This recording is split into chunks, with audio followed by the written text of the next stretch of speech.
exercice sur le mouvement rectiligne uniforme. Alors le premier exercice proposé est: quelle sera la vitesse d'une voiture si celle-ci parcourt 50 km en 30 minutes? Pour ce faire, on va d'abord trouver les données. Alors la première donnée que l'on trouve, c'est 50 km, qui est en fait la distance, qu'on va noter donc petit d. Et l'autre donnée, c'est 30 minutes pour le temps. Alors, les données ici, donc on sait que la distance, c'est 50 km. Le temps est de 30 minutes.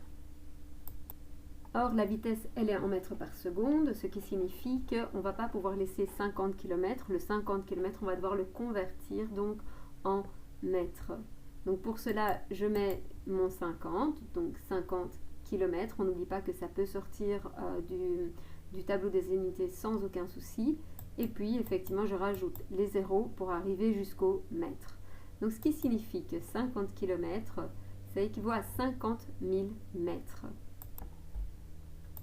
J'ajoute donc la donnée et puis on a le temps qui est en minutes. Or, de nouveau, ce sont des mètres par seconde, ce qui signifie que le temps va devoir être modifié donc en secondes. De ce fait, là, je vais prendre en fait dans les dernières pages pour les conversions d'unités et je prends celle du temps.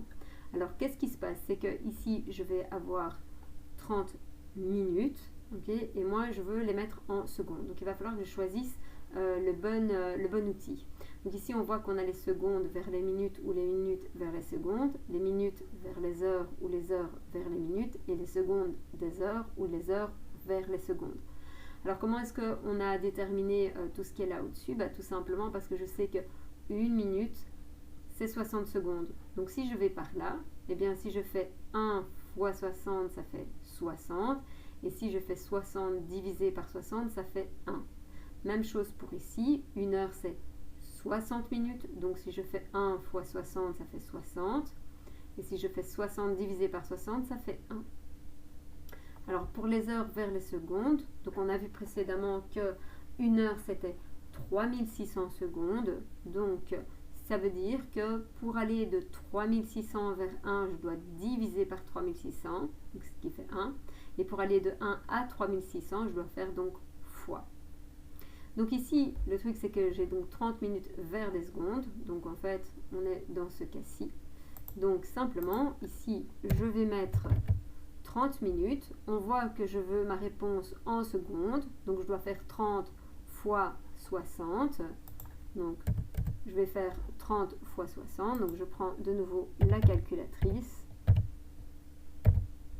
Et j'obtiens 1800. Et donc je peux ajouter ici 1800 secondes.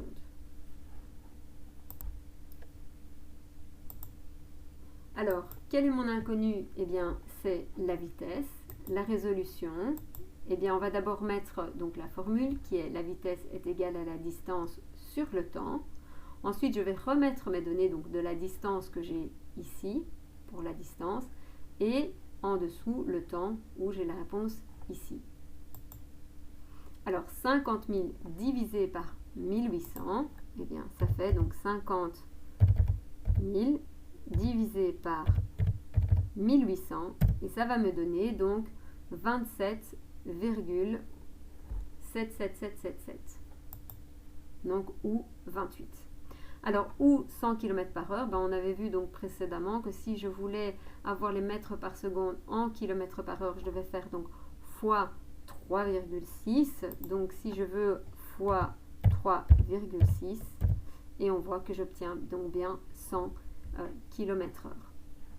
Voilà, alors là, il s'agit donc de l'exercice numéro 1.